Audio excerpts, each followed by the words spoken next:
Join me in the final episode of the Sherman build on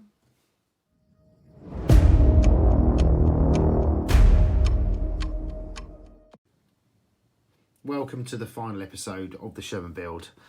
Yeah, it's been fun. As you can see, I made great progress. I did do another video.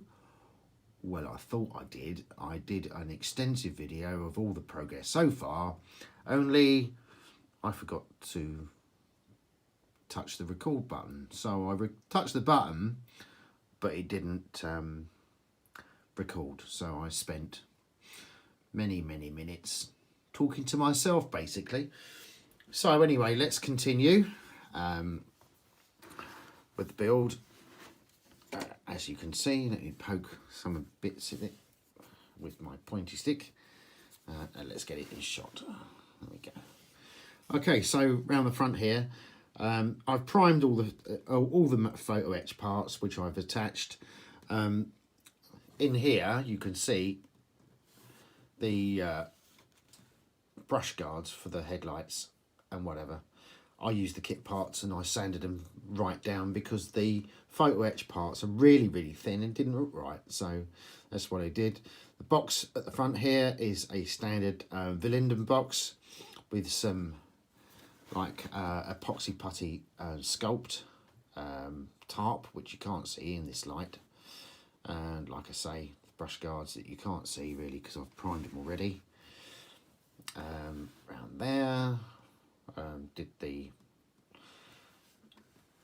barrel of the gun. On the top here, everything else is all photo etched up and primed, whatever.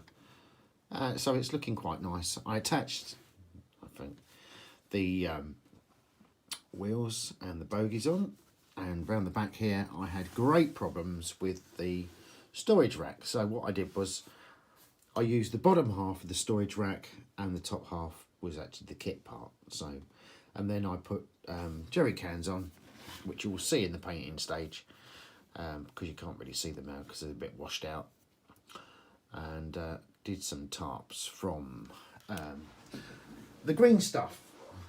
Let me have a look, see if I can find the box in my box of stuff over the back here. Talk amongst yourselves while I just prattle on. So yeah, so this stuff, need light blue and yellow, which I did the tarps, and I think it's the best stuff to do the tarps in because you can really wrinkle them up. And like I say, you can't really see that well. Maybe if I can zoom in on that bit there, you can see it properly. But it is a bit washed out because of the brightness of the primer itself. But all that stuff at the back there, apart from a bit of showing in the middle, is all homemade stuff. So this bit here, if I get it in focus, there we go. This section here is Vallejo gear, resin accessories, and I dented up the jerry cans, as you can see, pretty well brushed up on there, as jerry cans were. So there we go, yeah. So moving on to the turret, little brush guards for the vision panels there. Like I said before, we've gone through the turret section. It's all primed up nicely and ready for the paint section. So this is going to be a very quick one.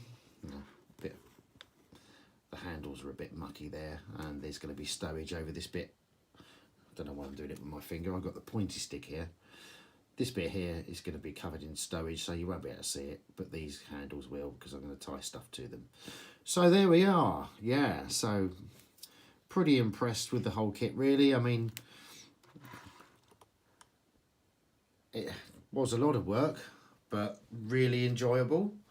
And I'll leave you, this is going to be a short video, I'll leave you with some photos of the work in progress, and then we'll crack on with the painting, which is rather exciting.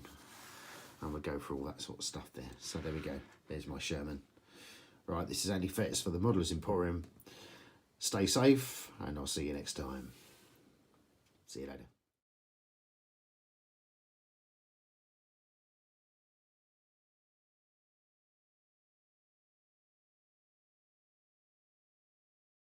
drab colour. So what is olive drab? Well, to me it looks like a very greeny brown, and yeah, when the light reflects on it, if you see models in real life, you can actually see that it is very brownish more than greenish. So these are the Tamiya paints that I've got, that I achieved my colours with, and then also I've got some backup colours, and I can't remember actually whether I use these or not, but Mission Models has got two variants of olive drab, and then this oil brusher set was to complete the weathering. Onto the painting stage, and as you can see, a basic olive drab coat was put down. I didn't do any other primer apart from the primer bits you saw previously, as I don't believe that's necessary on plastic models. So yeah, the basic colour was put down. Then it was highlighted by adding a bit of dark yellow to it, and as you can see in the next shot, the lighting is a bit better, so you can see that more. Brush painted highlighting was then achieved by going round on all the highlights of the model, you know, the top bits that you can see, probably best demonstrated in this picture. And then the decals were put down. These are the standard Tamiya decals. They are quite thick, but if you use your Microsoft and Microsol or Microset, you can get a good coverage of the decals and get them really nice and flat. As you'll see in these pictures there, these two are quite good. Quite pleased with those. And at the back, the yellow decals, and the same here with the star. And yeah, so there you go, a few pictures to show you the brush guards being knocked off, as they do when you're in this kind of stage. And then we go around the model again, showing you bits and pieces on how it looks. And yeah, I think it's quite good, I suppose. Well, I wouldn't I? It's my model. Don't forget, if there's anything you want to know, please leave a comment below. Like and subscribe, especially by the end of this movie or this video, you might feel a bit sorry for me, and I'll explain why in a minute. So let's get back onto the weathering stage now, so let's crack on. Weathering was achieved by using different mediums to achieve a dirty and dusty look. Vertical lines, splotches, fuel stains and the like were basically used, weren't they? So as you can see for the following pictures, I think I pulled it off. Don't forget the fuel stains. The outlet hole runs down diagonally, and it slopes, so you won't have a actual direct stain coming right off at right angles to that hole. It will go down a little bit, so just carry on from there. The top of the Sherman turret, I mean, yeah, just dirty in general, just use. And again, bit of staining on the decking and all over. The tools that you'll see in the pictures, painted with a woody colour, then darkened, and then steel colour or grey colour, and then highlighted with a pencil. Simple as that.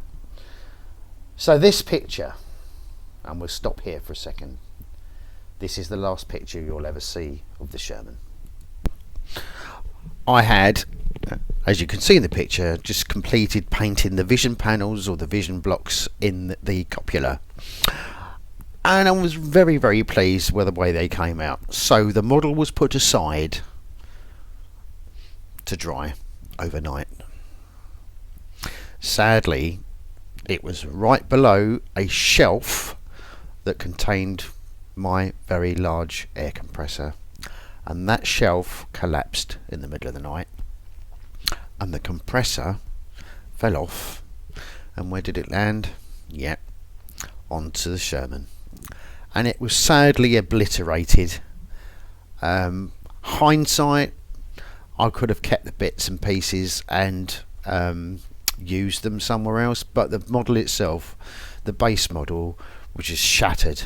I mean, the turret was just in half, so was the hull. You know, bits of the running gear went flying here, there and everywhere, so it was binned basically. So a very sad end to an enjoyable build, I'm afraid, and this was about 2 to 3 years ago, and it's taken me this long to do the model, you know, so I wasn't saying I was traumatized, but I was very upset. So my question to you viewers is, would you like me to see, or would you like me to do another American based vehicle again? Please give a comment down below and let me know.